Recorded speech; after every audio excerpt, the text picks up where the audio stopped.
Dear viewers, you are warmly welcome in this lecture. Kindly subscribe this channel and also press the bell icon below so that you could be notified about any new video from Biology Guardian. Thank you.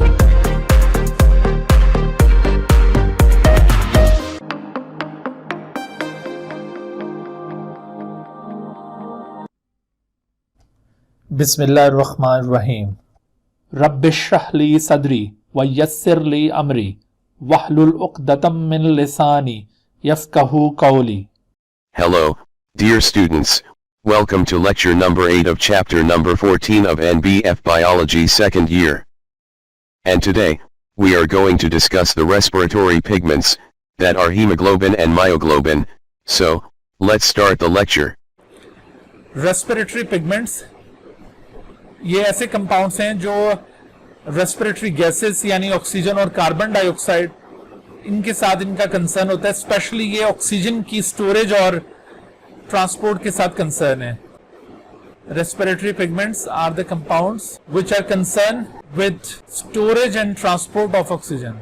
Mainly ये oxygen की transport के साथ concern होते हैं और to some extent carbon dioxide की transport भी इनके जरिए मुमकिन होती है, लेकिन आमतौर पर इनको कैरेक्टराइज किया जाता है on the basis of storage and transport of oxygen. ठीक है, तो respiratory pigments are the compounds which are concerned with storage and transport of oxygen. There are two types of respiratory pigments, दो अकसाम इनकी, एक को हीमोग्लोबिन और दूसरे को मायोग्लोबिन कहा जाता है। हीमोग्लोबिन को शॉर्ट फॉर्म में रिप्रेजेंट किया जाता है एज HB, और जबकि मायोग्लोबिन को शॉर्ट फॉर्म में MB लिखा जाता है, MB। सबसे पहला पॉइंट हमने कंपेयर किया इनकी अकरेंस को हमने कंपेयर किया है। हमारे बॉडी के अंदर ये रेस्पिरेटरी पिगमेंट्स कहां पर पाए जाते हैं, तो आपने अकरेंस के हवाले से याद रखना है कि रेस्पिरेटरी पिगमेंट्स जिसमें haemoglobin it is found in the RBC cytoplasm और myoglobin is found in the muscle cytoplasm. उसके बाद हीमोग्लोबिन की और मायोग्लोबिन की अकरेंस के बाद दूसरा पॉइंट जो हमने इनके बारे में कंपेयर करना है, वो सेकंड पॉइंट क्या है, वो है इनका structure. The second point is the structure of these compounds.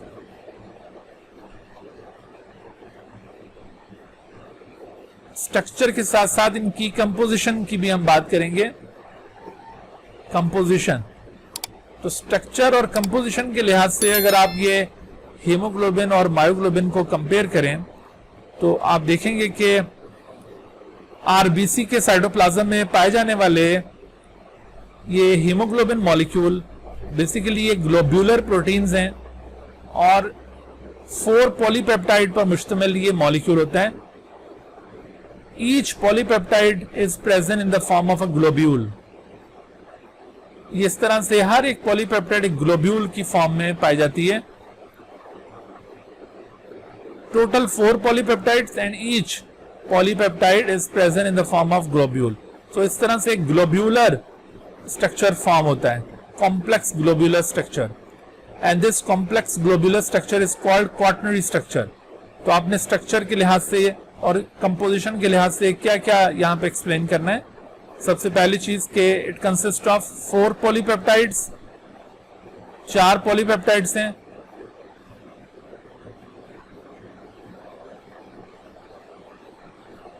और ये चारों पॉलीपेप्टाइड अलग अलग ग्लोब्यूल्स की फॉर्म में मौजूद हैं और इनकी आपस में कंबाइन होने से एक क्लस्टर ऑफ ग्लोब्यूल बनेगा जिसे क्वाटर्नरी स्ट्रक्चर कहा जाता है। तो haemoglobin is generally found in quaternary structure. आपने फर्स्ट ईयर के अंदर प्रोटीन्स की स्ट्रक्चरल ऑर्गेनाइजेशन पढ़ी होगी, तो उसमें आपको याद होगा कि टर्शरी, क्वाटर्नरी और इससे पहले सेकेंडरी और प्राइमरी, ये प्रोटीन्स के अंदर डिफरेंट स्ट्रक्चरल कन्फॉर्मेशंस पाई जाती हैं। तो हीमोग्लोबिन का स्ट्रक्चर कैसा होगा?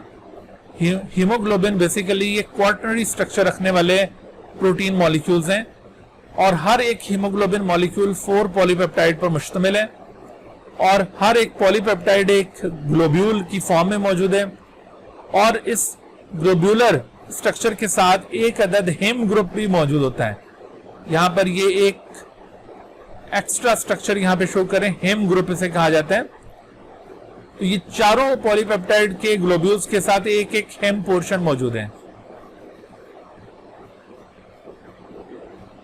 हेम क्या चीज है? This is iron containing porphyrin. Haem is iron containing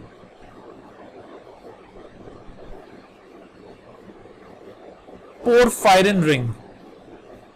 first year आपने क्लोरोफिल मॉलिक्यूल में भी इसी तरह का एक पोरफायरिन रिंग पढ़ा होगा, लेकिन उस पोरफायरिन रिंग के सेंटर में मैग्नीशियम एटम होता है, जबकि इस के सेंटर के अंदर आयरन मौजूद है। तो this iron containing porphyrin is called haem group which is associated with each of the globule.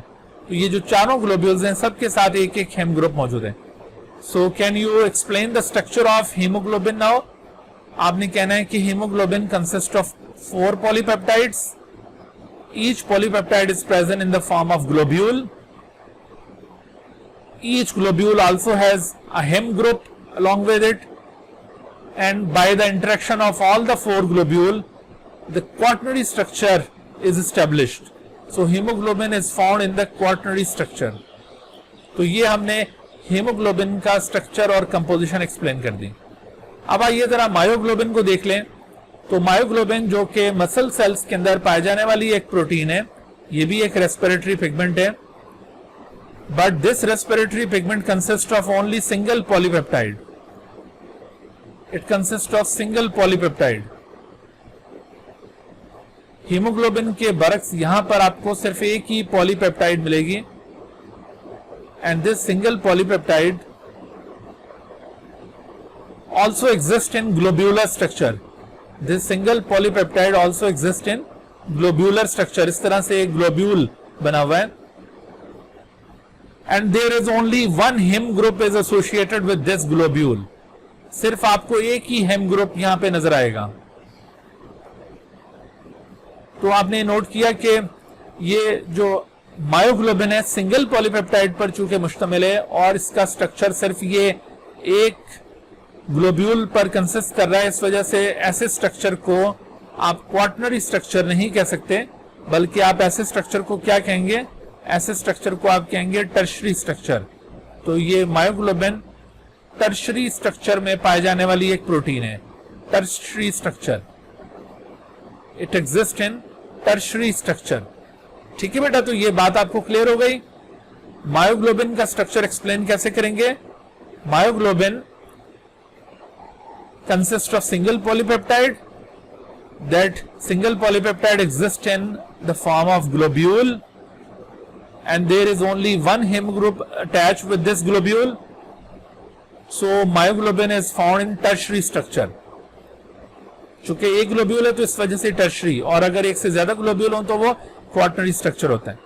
So in this way we have compared hemoglobin and myoglobin on the basis of their structure and composition. अच्छा, फिर इसी तरह से हम next point इनका जो explain करना चाहते हैं, तो वो नेक्स्ट पॉइंट क्या होगा? देखिए, बाइंडिंग कैपेसिटी विद ऑक्सीजन, या इसको एफिनिटी भी कहा जाता है। Affinity with oxygen. तो बाइंडिंग कैपेसिटी विद ऑक्सीजन, या इसको एफिनिटी विद ऑक्सीजन भी कहा जा सकता है। हीमोग्लोबिन मॉलिक्यूल जब ये ऑक्सीजन के साथ बाइंड करता है, तो आपको याद होगा ऑक्सीजन कैरिंग कैपेसिटी में आपको बताया था कि 1 haemoglobin molecule can combine with how many oxygen molecules? याद है कुछ आपको कि 1 haemoglobin can combine with how many oxygen molecules? 4। तो एग्जैक्टली ये 1 haemoglobin molecule can combine with 4 oxygen molecule, 4O2। और इन दिस वे जो स्ट्रक्चर यहां पे बनेगा उसे कहा जाएगा अब Hb4O2। तो Hb4O2 इसे क्या कहते हैं? This is known as oxy haemoglobin.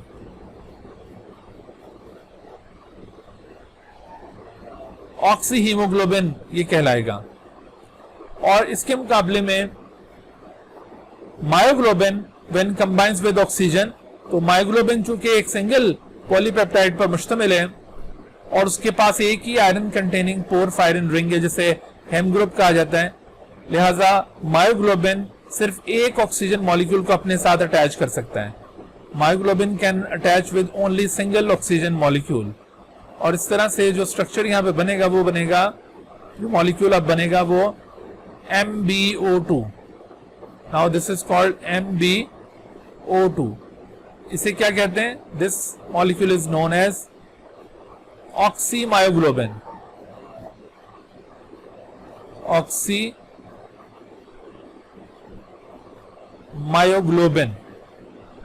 तो ये देखिए, ये ऑक्सीमायोग्लोबिन की फॉर्मेशन यहां पे हुई है। अब जरा यहां पे गौर करना है, हमने यहां पे क्या चीज कंपेयर करनी है? बाइंडिंग कैपेसिटी यानी affinity with the oxygen.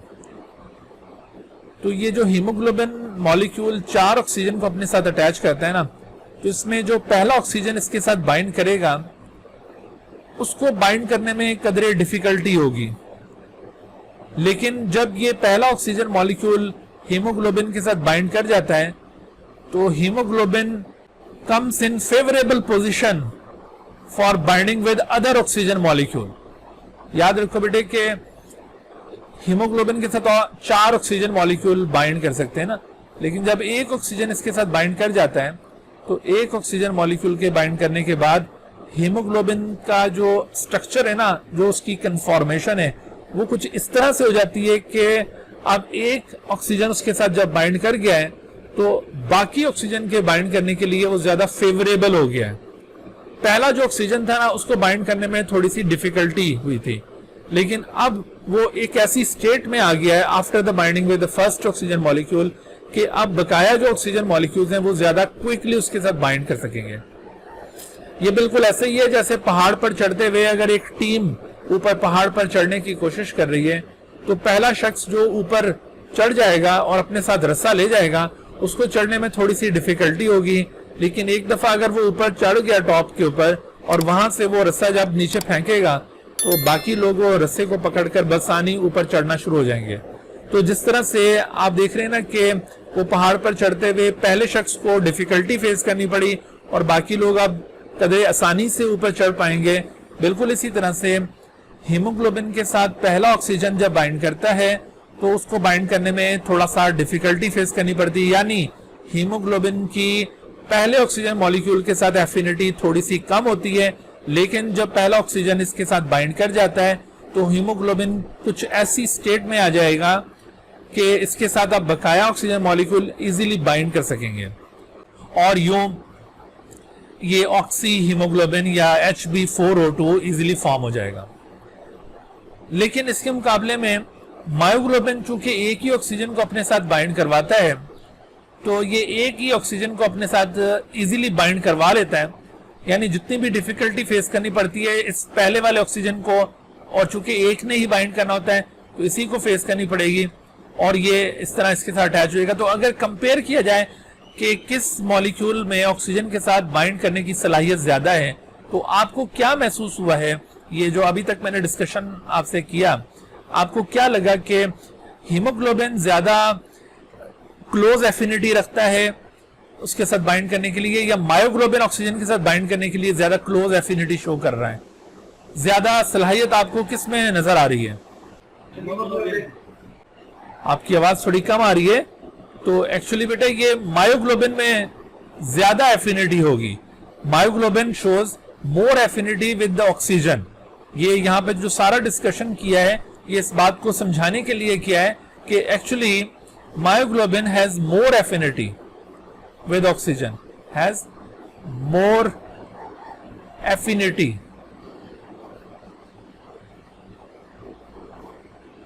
with oxygen। यानी एफिनिटी से मतलब क्या है? रिलेशनशिप। यानी मायोग्लोबिन ये ज्यादा फेवरेबल पोजीशन में है ऑक्सीजन को अपने साथ अटैच करने के लिए, लेकिन इसके मुकाबले में हीमोग्लोबिन ये कंपैरेटिवली लेस फेवरेबल है for the binding with the oxygen, and that is it has less affinity।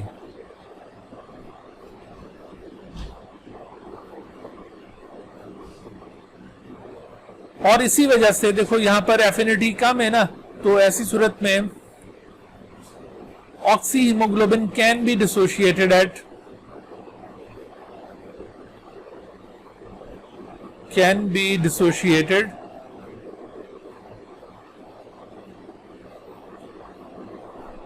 ये जो ऑक्सी हीमोग्लोबिन है HB4O2 can be dissociated at 60 millimeter of mercury partial pressure of oxygen PO2। 60 millimeter of mercury से जैसे ही ये partial pressure कम होगा या इस तक पहुंचेगा तो oxy haemoglobin will be dissociated. लेकिन यहां पर स्ट्रॉन्ग एफिनिटी होने की वजह से ये जो ऑक्सी मायोग्लोबिन है MbO2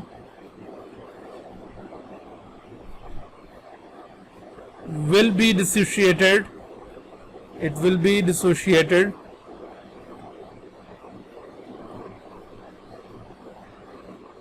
at 20 mm of HgPO2। तो ये 60 के बजाय 20 पर जाकर जब ये पार्शियल प्रेशर ऑक्सीजन 20 तक आ जाता है तो तब जाकर ये डिसोशिएट करता है। जाहिर है कि जिस मॉलिक्यूल ने ऑक्सीजन को ज्यादा फर्मली अटैच किया होगा, ज्यादा मजबूती के साथ पकड़ा हुआ होगा, वो जल्दी उसको छोड़ेगा नहीं। तो आप देखिए कि पार्शियल प्रेशर ऑक्सीजन कितना कम हो जाता है तब जाकर ये मायोग्लोबिन ऑक्सीजन को लूज करता है, अदरवाइज ये लूज नहीं करता। लेकिन इसके मुकाबले में हीमोग्लोबिन बहुत जल्दी ऑक्सीजन को लूज कर देता है क्योंकि उसने इतना ज्यादा टाइटली उसके साथ बॉन्डिंग नहीं की हुई होती है। ठीक है, तो ये किस वजह से ऐसा हुआ? ये इसी लेस एफिनिटी की वजह से। तो बेटा हमने इस पॉइंट के अंदर बॉन्डिंग कैपेसिटी या एफिनिटी विद ऑक्सीजन, इसके अंदर हमने ये कंपेयर किया दोनों जो रेस्पिरेटरी पिगमेंट्स हैं हीमोग्लोबिन और मायोग्लोबिन, इनका ऑक्सीजन के साथ जो इंटरेक्शन हो रहा है और उस इंटरेक्शन के बाद ये जो मॉलिक्यूल बनता है ऑक्सी मायोग्लोबिन और ऑक्सी हीमोग्लोबिन, तो ये किस कदर ज्यादा स्टेबल मॉलिक्यूल्स हैं। कौन सा ज्यादा स्टेबल होगा, ऑक्सी मायोग्लोबिन या oxy haemoglobin? Oxy myoglobin will be more stable, oxy haemoglobin will be less stable. तो इस तरह से इनकी स्टेबिलिटी हमें पता चली और इनकी डिसोसिएशन पता चल रही है कि किस पार्शियल प्रेशर ऑफ ऑक्सीजन के ऊपर ये मॉलिक्यूल डिसोशिएट करते हैं। ठीक है, अच्छा अब आखिर में हम इनका जरा फंक्शन कंपेयर कर लेते हैं कि बेसिकली इन दोनों रेस्पिरेटरी पिगमेंट्स के फंक्शंस क्या हैं। आखिरी पॉइंट इनका function. As far as function of these respiratory pigment is concern, मैंने अभी आपको शुरू में एक्सप्लेन किया कि ये जो रेस्पिरेटरी पिगमेंट्स होते हैं ये दरअसल ऐसे कंपाउंड्स होते हैं which are concern with storage and transport of oxygen. तो इसमें स्टोरेज कौन करता है ऑक्सीजन की और ट्रांसपोर्ट कौन करता है? तो आप याद रखिए कि आरबीसी में पाया जाने वाला हीमोग्लोबिन ये ऑक्सीजन की ट्रांसपोर्ट के साथ वाबस्ता है। ठीक है, it involves in transport of oxygen. ये ऑक्सीजन की ट्रांसपोर्ट के साथ वाबस्ता है।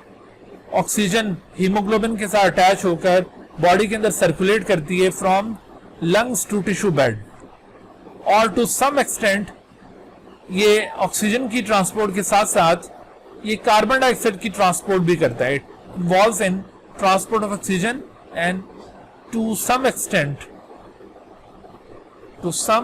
का मतलब है किसी हद तक, to some extent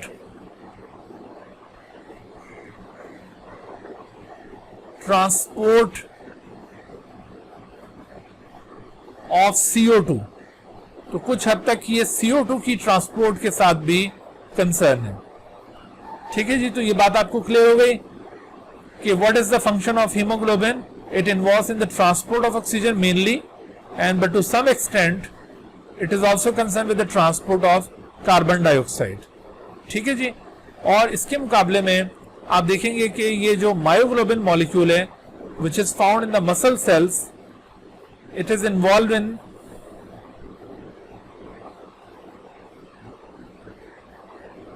storage of oxygen. ये कार्बन डाइऑक्साइड के स्टोरेज के साथ इसका कोई ताल्लुक नहीं है. ये स्पेसिफिकली ऑक्सीजन को स्टोर करने वाला मॉलिक्यूल है. तो ये ऑक्सीजन का स्टोरेज कॉज करता है. जब हम अपने मसल्स तक ऑक्सीजन पहुंचा देते हैं with the help of RBCs, तो वो ऑक्सीजन मसल सेल्स के अंदर स्टोर कर ली जाती है, ताकि मसल सेल्स को जब कोई आगे फर्दर कॉन्ट्रैक्शन रिलैक्सेशन के लिए एनर्जी चाहिए हो, तो ये ऑक्सीजन जो यहाँ पे स्टोर की गई है, ये ऑक्सीजन उसको फराहम हो सके और इस ऑक्सीजन को यूटिलाइज करके muscle cells cellular respiration perform करें और एनर्जी जनरेट करें. तो इस वजह से ये जो मायोग्लोबिन है ये स्टोरेज के साथ कंसर्न है. अच्छा, अब देखो बेटे, जब आप एक्सरसाइज वगैरह करते हो ना, जब रेगुलर एक्सरसाइजेस करेंगे, तो ऐसी सूरत में आपकी बॉडी के अंदर ये हीमोग्लोबिन की कंसंट्रेशन और मायोग्लोबिन की कंसंट्रेशन ग्रेजुअली रेस होना शुरू हो जाती है और उससे हमारा स्टेमिना बढ़ता है. यानी उससे ऑक्सीजन की ट्रांसपोर्ट भी ज़्यादा अच्छी हो जाएगी और उसकी वजह से ये जो मायोग्लोबिन है ये भी ज़्यादा जब होगा तो ऑक्सीजन की स्टोरेज भी ज़्यादा होगी. लिहाजा हमारे जो मसल सेल्स हैं वो ज़्यादा एफिशिएंटली काम करने के काबिल हो जाएंगे. हम ज़्यादा जल्दी थकेंगे नहीं, हमारा स्टेमिना बढ़ जाएगा अगर हम ये रेगुलर एक्सरसाइज करना शुरू कर दें. तो ये थे रेस्पिरेटरी पिगमेंट्स जिनको हमने इन 4 पॉइंट्स की बेसिस के ऊपर कंपेयर किया है: occurrence, structure and composition, bonding capacity और फंक्शन. ठीक हो गया? क्लियर है? अब ये कोई कंफ्यूजन यहाँ पे? No. Okay ji. Dear viewers, thank you for watching this video. If you have not subscribed this channel, kindly subscribe it and also press the bell icon below so that you could be notified about any new video lecture from Biology Guardian. And also do not hesitate to ask any question regarding this lecture. My contacts are shown on the screen. Thank you once again.